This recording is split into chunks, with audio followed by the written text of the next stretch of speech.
햇살의 책장. 부정의 감정을 긍정의 감정으로 바꾸는 법. 달라이 라마가 강력 추천한 책. 두려움, 불안, 슬픔, 분노, 죄책감, 욕망, 자신감, 행복, 관용, 사랑. 나와 당신, 우리가 살면서 가장 자주 맞닥뜨리는 10가지 감정들에 대한 가장 상세한 보고서. 그리고 당신의 인생에 기적을 일으킬 가장 극적인 이야기. 오늘 읽어드릴 책은 랜디 타란의 감정은 패턴이다입니다. 제가 낭독해드릴 부분은 슬픔에 관한 내용입니다. 슬픈 감정의 의외의 효과. 호주 시드니 뉴사우스웨일스 대학의 조셉 포가스 교수는 가벼운 슬픔이 사람들에게 도움이 될 수 있는지 알아보기 위해 몇 가지 연구를 했습니다. 그 결과 포가스 교수는 어떤 상황에서는 가벼운 슬픔이 통찰력과 분별력을 기르는 데 유용하며 보다 강인한 끈기를 발휘하게 한다고 결론 내렸습니다. 연구 결과는 다음과 같습니다. 슬픔은 기억을 더 또렷하게 해준다. 한 연구에서 참가자들이 상점에서 보았던 물건의 세부 사항을 기억하는 과제를 수행했습니다. 참가자들은 기분 좋게 화창한 날보다 우울한 기분이 드는 비 오는 날 상점에 있던 물건들을 더 세세하고 정확하게 기억해냈습니다. 결론. 세부 정보를 모두 흡수하고 기억하는 데는 행복한 상태보다 약간 슬픈 상태가 더 낫다. 슬픔은 사회적 판단력을 높인다. 슬픈 사람과 행복한 사람 중에 누가 더 사람을 정확하게 판단할까요? 한 실험에서 관찰자들에게 절도죄로 기소된 사람들의 영상을 보여주었습니다.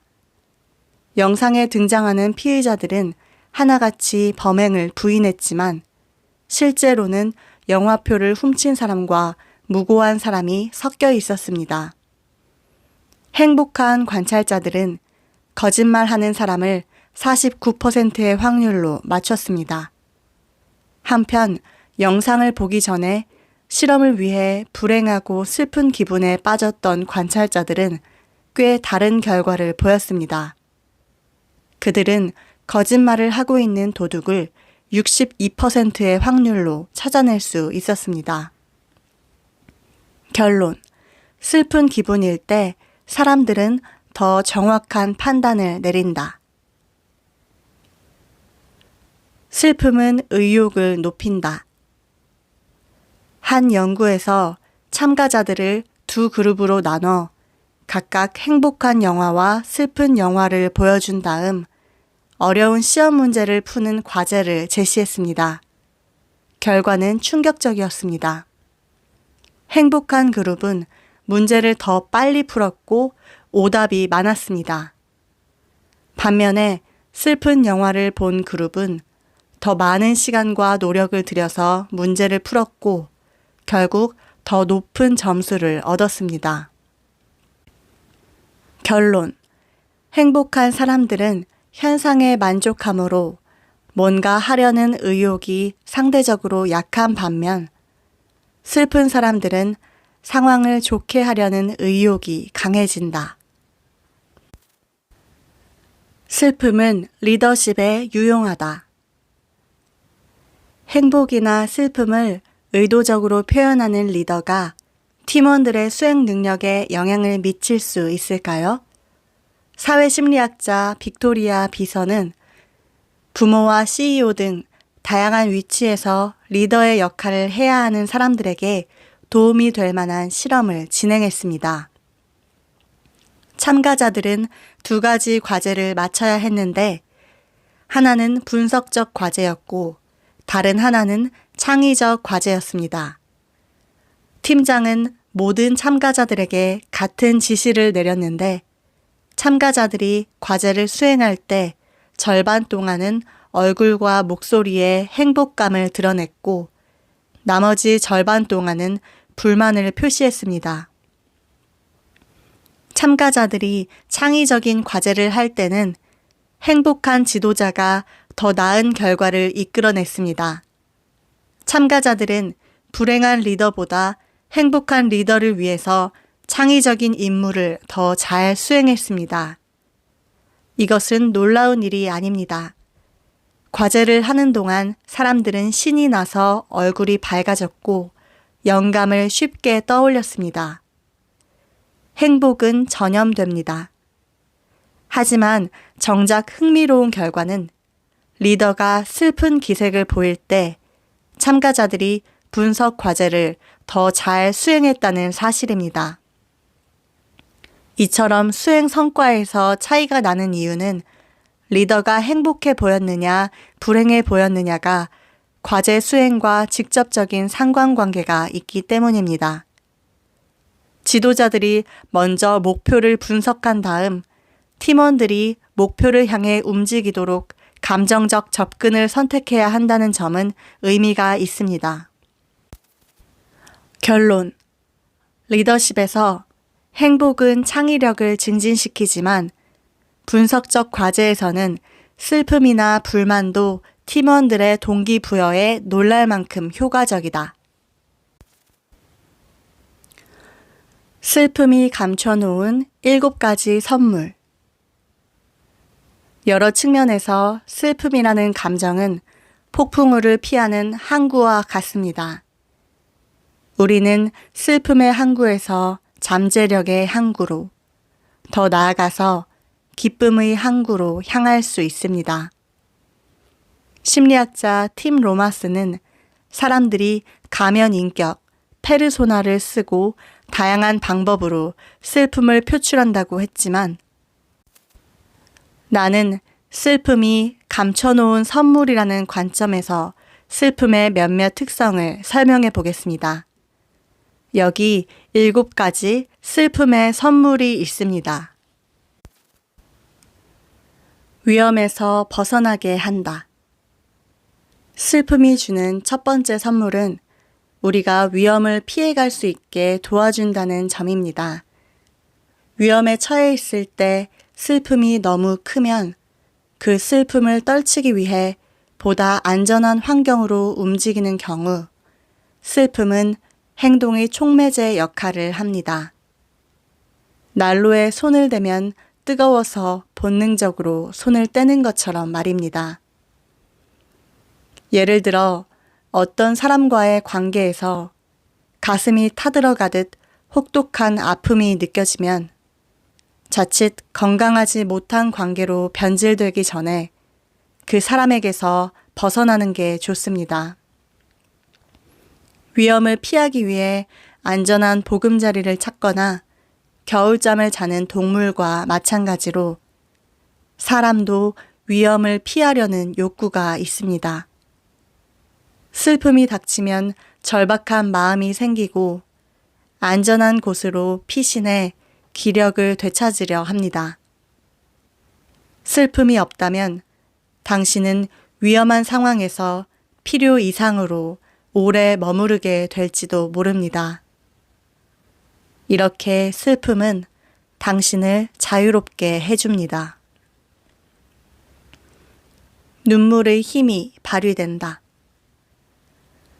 슬픔은 눈물도 자아냅니다. 진화적으로 보더라도 울고 있는 사람은 실제로 도움을 요청하는 신호를 보낸다고 해석할 수 있습니다. 대부분의 사람들은 우는 사람을 보면 도와주고 싶은 마음이 생깁니다. 인류에게 지금까지 눈물샘이 남아있는 이유도 그래서인가 봅니다. 또한 눈물은 억눌린 감정을 발산시키는 자연스러운 반응이기 때문에 실컷 울고 나면 기분이 훨씬 나아집니다. 옥시토신이나 프로락틴 같은 호르몬이 분비되면 만족과 위로의 감정이 고조됩니다. 눈물은 연약함의 표시가 아니라 스트레스를 해소하고 도움을 요청하는 정교하고 복잡한 신체 반응입니다. 울고 용서하고 배워라. 그리고 계속 나아가라. 당신이 흘린 눈물로 다가올 행복의 씨앗을 싹틔워라. 특히 사랑하는 사람을 잃고 비탄에 잠겼을 때 눈물은 그 어느 때보다 중요합니다. 페이스북 최고 운영 책임자 셰릴 샌드버그는 예기치 못한 사고로 남편 데이브를 잃고 엄청난 충격에 휩싸였습니다. 건강했던 데이브는 급성 심장 부정맥으로 사망했습니다. 샌드버그와 자녀들이 슬픔에 빠져 있는 동안 심리학자이자 와튼스쿨의 교수, 그리고 누구보다 좋은 친구였던 애덤 그랜트가 그들에게 손을 내밀었습니다. 그리고 상실의 아픔을 밀어내는 것보다 표현하는 것이 온 가족의 치유와 회복에 도움이 될 거라고 제안했습니다. 샌드버그와 그랜트의 대화가 깊어졌고 두 사람은 역경에 맞서는 전략을 다른 사람들과 공유하기 위해 옵션 B를 함께 집필했습니다. 그랜트가 이 책에서 소개한 유용한 옵션 가운데 하나는 감정을 표현하기로 결심하라는 것입니다. 차 안이든 회의 도중이든 상관없이 울고 싶으면 우세요. 만약 슬플 때 기분을 풀기 위해 친구와 놀러 나가거나 카운슬러를 만나면 실제로 치유가 빨라집니다. 육체 노동과 마찬가지로 슬픔을 더 많이 표현할수록 회복 탄력성이 커집니다. 샌드버그는 직감에 따라 긍정적인 생각을 끄집어내려 노력했지만 그랜트는 직관에 반하는 접근법을 권했습니다. 그것은 최악의 상황에 초점을 맞추는 방법이었습니다. 더 나빠질 게 남았나? 라고 생각할 수도 있습니다. 그랜트는 샌드버그에게 이렇게 설명했습니다. 데이브가 아이들을 차에 태우고 운전하다가 심장 부정맥을 일으켰을 수도 있잖아.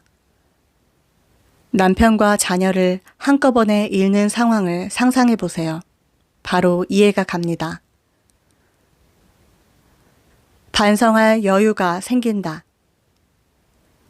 감정을 표현하려는 욕구에 충실할 때 얻을 수 있는 또 다른 이점은 상황을 파악할 시간을 벌 수 있으며 그동안 생각해 볼 여력이 없었던 질문을 마침내 자신에게 던질 수 있다는 점입니다.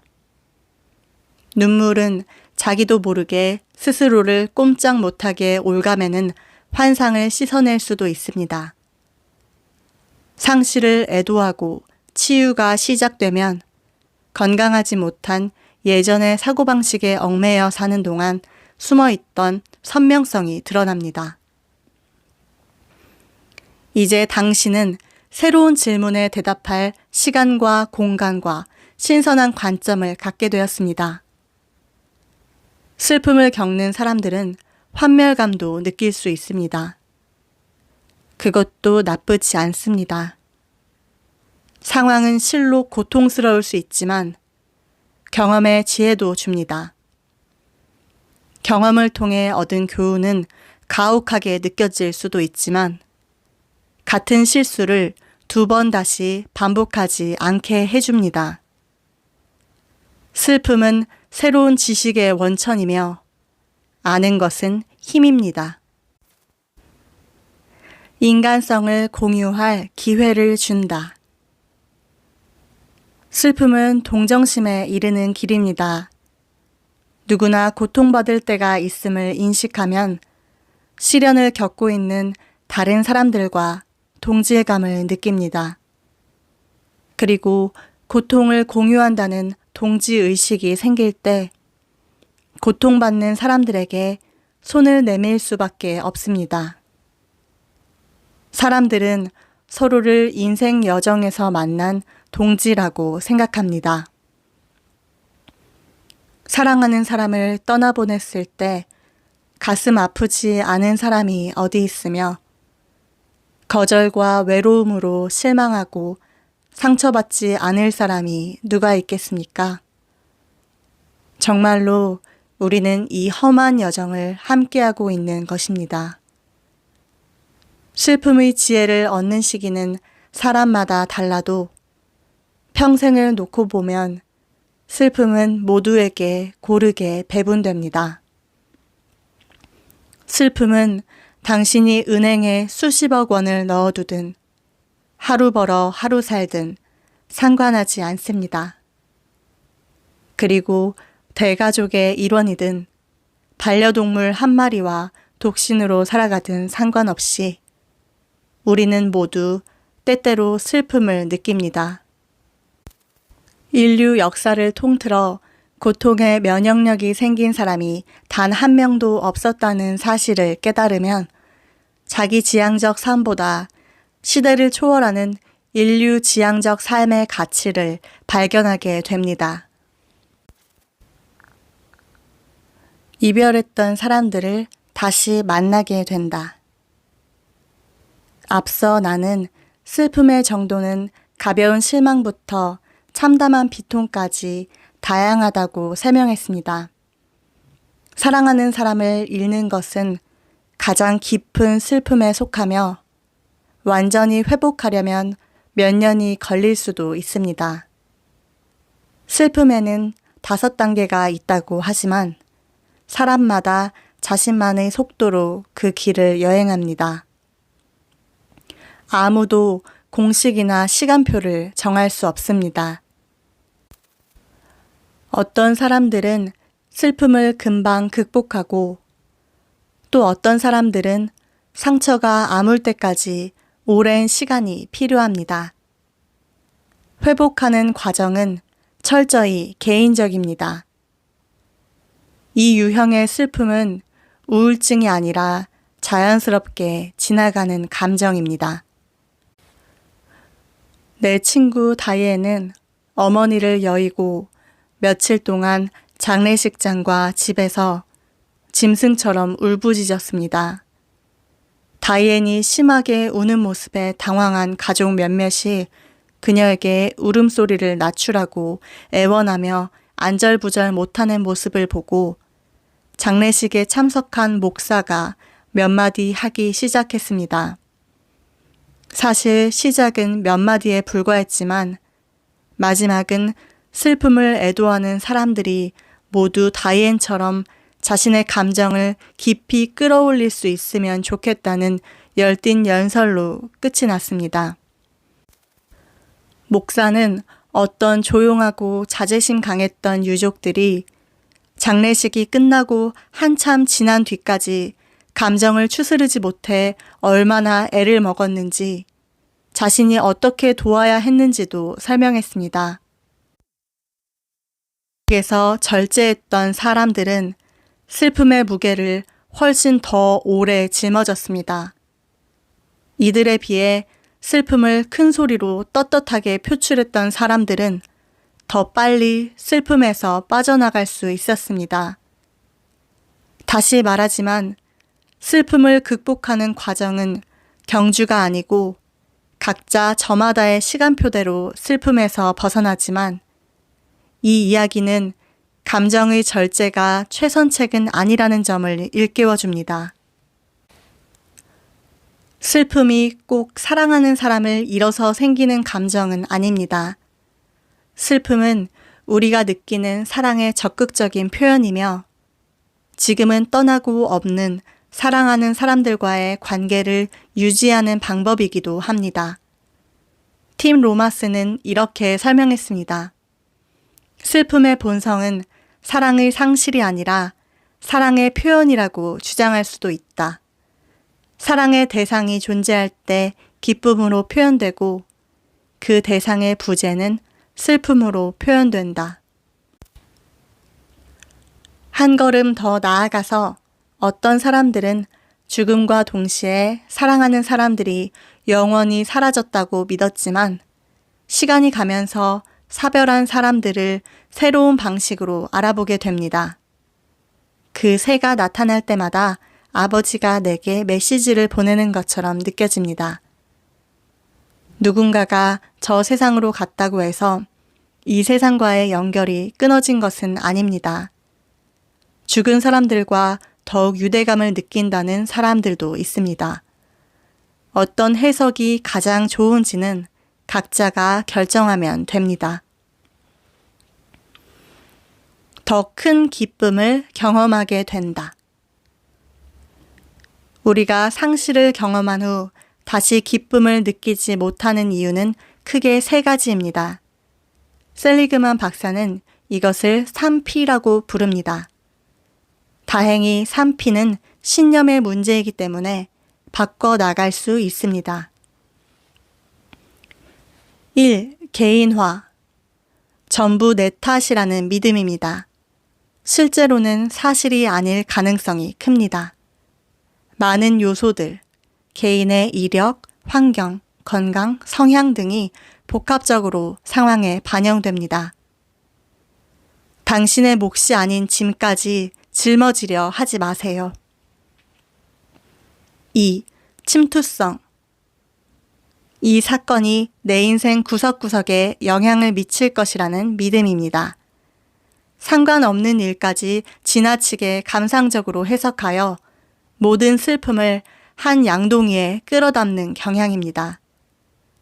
한 가지 요소에만 집중하지 마세요. 그것 때문에 인생이 통째로 나빠지지는 않습니다. 가령 이별을 경험했을 때 당신을 든든하게 지지해주는 긍정적인 관계가 여전히 많다는 사실을 기억하세요. 다른 분야의 성공에 집중하세요. 3. 영속성. 슬픔이 영원히 지속될 것이라는 믿음입니다. 감정이 격해진 상태에서는 그 감정이 변함없이 그대로일 거라고 믿는 경향이 있습니다. 당신이 지금 겪는 비통한 감정도, 견디기 힘든 역경도 시간이 흐를수록 무뎌진다는 사실을 기억하세요. 인간은 그렇게 타고났습니다. 슬픔을 겪을수록 기쁨을 받아들이는 능력이 커진다면 어떨까요? 슬픔을 알기 때문에 행복한 순간을 당연하게 여기지 않고 더 소중히 만끽할 수 있습니다. 캄캄한 방에 손전등을 켜면 어둠이 빗줄기의 배경이 되듯이 슬픔도 기쁨의 캔버스가 될 수 있습니다. 칼릴 지브라는 슬픔의 이치를 아름답게 표현했습니다. 슬픔이 그대의 마음을 깊이 도려낼수록 더 큰 기쁨을 그 안에 품을 수 있다. 우리는 슬픔을 알게 된 후에야 비로소 행복의 다양한 면모를 진심으로 소중하게 받아들일 수 있습니다. 가장 절망적인 상황 속에도 희망이 있습니다. 슬픔은 더 큰 기쁨을 경험하게 해줍니다. 모든 것을 초월하는 사랑을 깨닫게 된다. 누군가를 너무 사랑한 나머지 그 사람이 없으면 한시도 견딜 수 없다고 생각해 본 적이 있나요? 사랑하는 사람이나 자기 아이가 평화롭게 자는 모습을 보면 만감이 교차하고 어쩌다 그 모습을 볼 수 없을지도 모른다는 생각이 들면 슬프고 두려워집니다. 행여나 이 사람이 죽는다면, 이 아이가 갑자기 눈앞에서 사라진다면 내 인생은 어떻게 될까? 이 순간에 우리는 모든 것을 초월하는 깊고 영원한 사랑을 새삼 다짐하게 됩니다. 누군가를 사랑한다는 것은 인간의 가장 숭고한 운명에 자기를 내맡긴다는 뜻이다. 사랑은 두려움과 기쁨이 결합해서 더 이상 분리되지 않는 합금과도 같다. 우리가 삶의 소중함을 절절하게 깨달을 때 두려움과 슬픔, 기쁨과 사랑의 감정 모두가 한데 어우러질 수 있습니다. 때로는 변덕스런 운명에 좌우되는 것이 인간의 삶이라고 받아들입시다. 그러면 삶이란 공허하고 덧없으며 알 수 없는 힘이 사랑하는 사람을 빼앗아 가기도 한다는 인생의 순리를 이해할 수 있습니다. 결국에는 깊은 사랑만이 우리가 서로 주고받을 수 있는 가장 위대한 선물로 남습니다. 읽어드릴 부분은 여기까지입니다. 인생에서 여러분께 슬픔이라는 파도가 밀려올 때 슬픔이 감춰놓은 이 7가지 선물을 꼭 기억해 주시길 바랍니다. 햇살의 책장 햇살이었습니다.